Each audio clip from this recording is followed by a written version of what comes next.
You will love this wholesome one. So, a friend of mine who runs a YouTube channel, SC1 Sports, he is, you got to play to the crowd, and this is one thing I don't necessarily like about this business. But for me to survive on YouTube, I pretty much stay with my hardcore football analysis, football talks.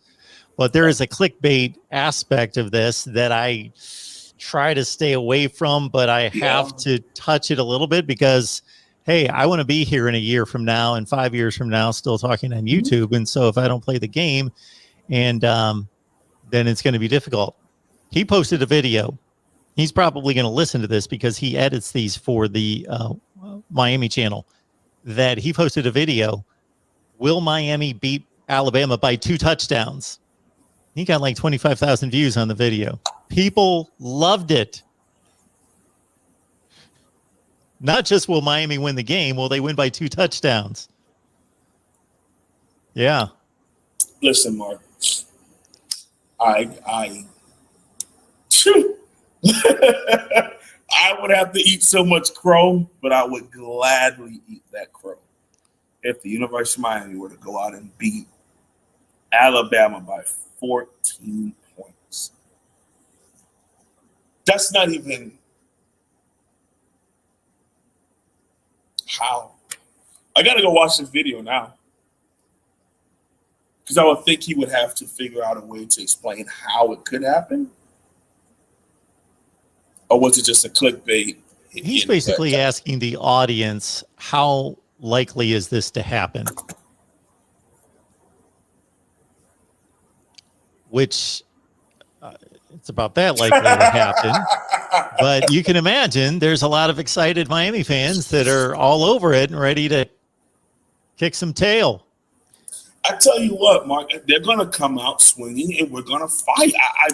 I don't see a situation where the University of Miami is going to come out and, well, you're Alabama, so here you go. But I also don't see a situation where Alabama doesn't force us to do that either. You're going to have two teams that have spent the whole offseason preparing for each other. You're going to have, let's say, for example, Trey Sanders, 5-star running back, Alabama. Bear with me here. He goes on a wheel route. He makes the first linebacker miss, right? Bubba Bolden comes out. Bubba Bolden comes in and wraps him up, and he's trying to stiff him. So this one arm is like this. Let's say DJ Ivy comes around the corner. Boom, pops it out, falls on the ball. Miami gets a chance to get that turnover.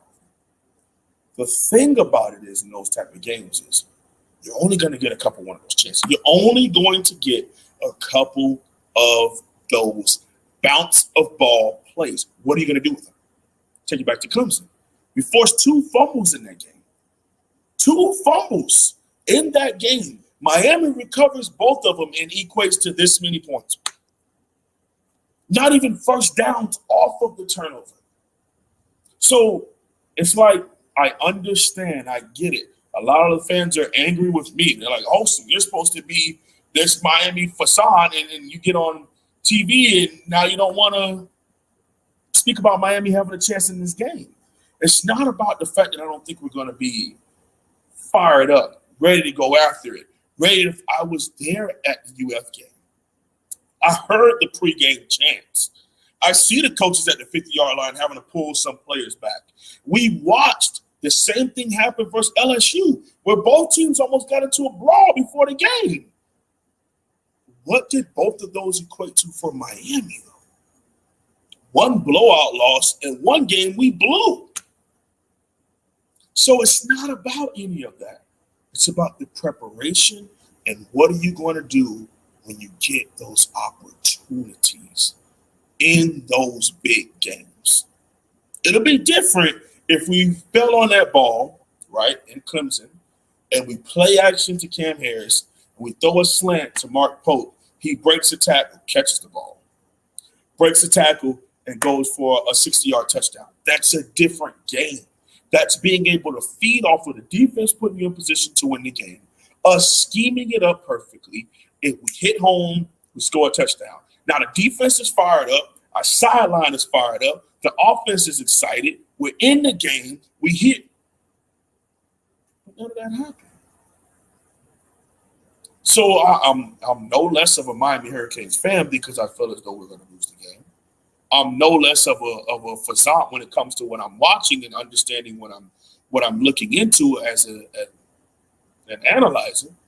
But what I'm saying here is we're going to be lined up against one of the best organizations and programs in college football history.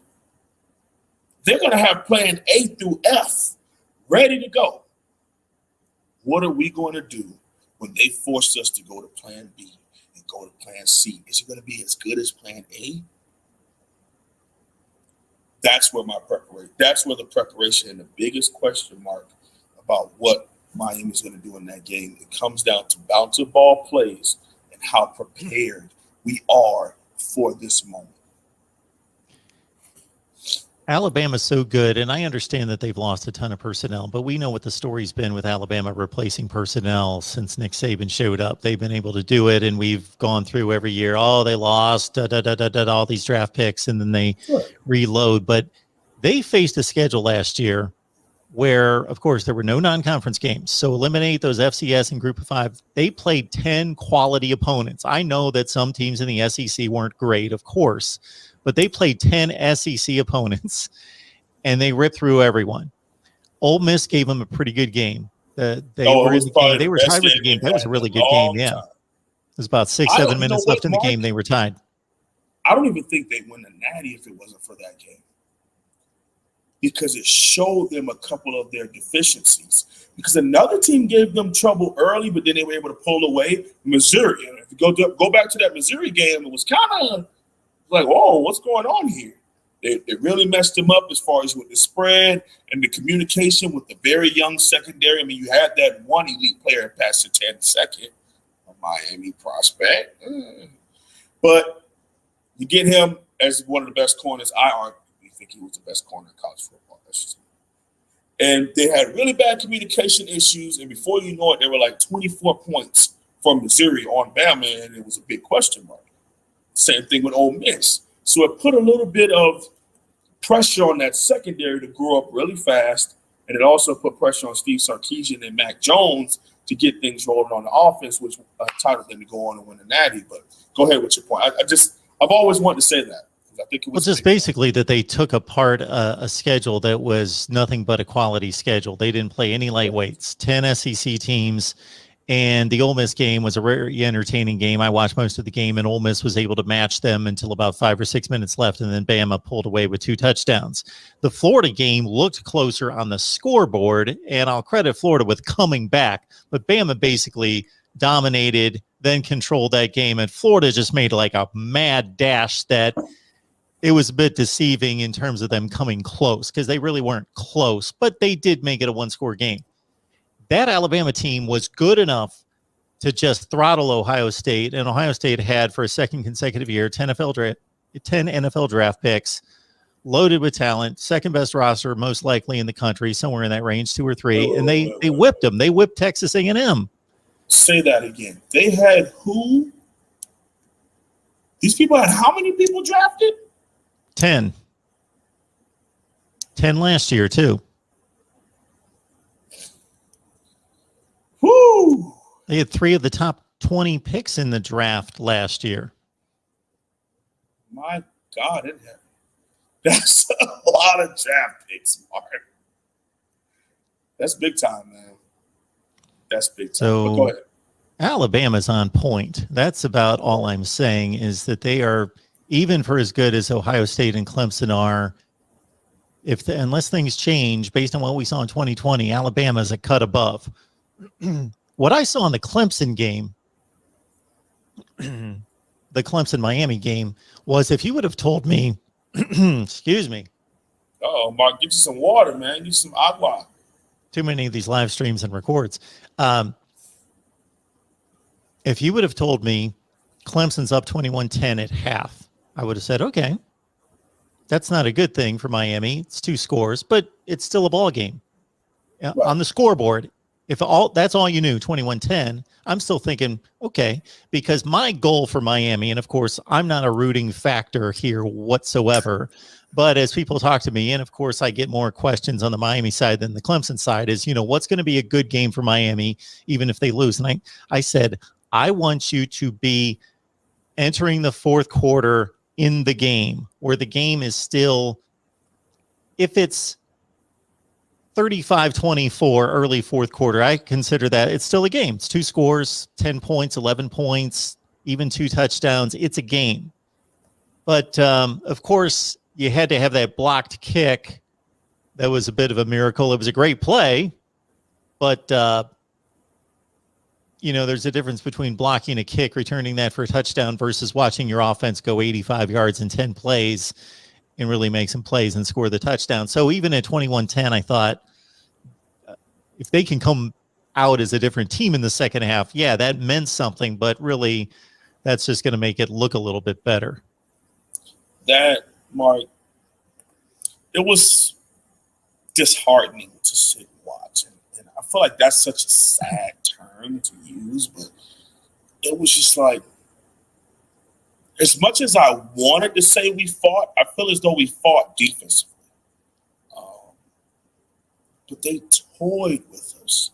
Mark, they were calling stretch right, schoolboy left, RPO right, RPO left, read option up the gut, and then sent hella 5 blitzes to get to the QB. That was basically it. It was so simple of a game plan that we made it look really good. We made it look really, really good. Mark, they even called trick plays on us. The same trick play that they called in 2015 with Deshaun Watson. It was, you saw a team, and when we made that first mistake, I think you know which one I'm about to go to. We made one early mistake, Mark, in the opening drive. We get them to 4th and short. Quincy Roche reads it perfect. This was the one time, and this again, your game plan A. It was perfect. They knew based on the look that we gave them, they were going to check to a curl right at the sticks. He drops perfectly, and although he drops the interception, what an amazing heads up. For the first time I sat there and was like, oh, we practiced? We practiced. We were ready.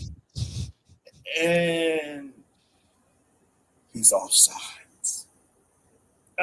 We could not catch a break. And then they end up going on that drive, and I feel like that sucked so much wind out of us to have it go down the way that it did. And eventually it just leaned on us. And then, Sunshine is faking a couple injuries, and, he slides. I don't know anybody that slides up like it's baseball, but whatever. He slides. We take the bait. We hit him. He acts like he passed out. They thoroughly just embarrassed us psychologically, man. And all I can hope is that Coach Manny Diaz learned from that experience, because it was embarrassing. And shout out to Bobby Durkins, but Bobby Durkins happened to be on my channel.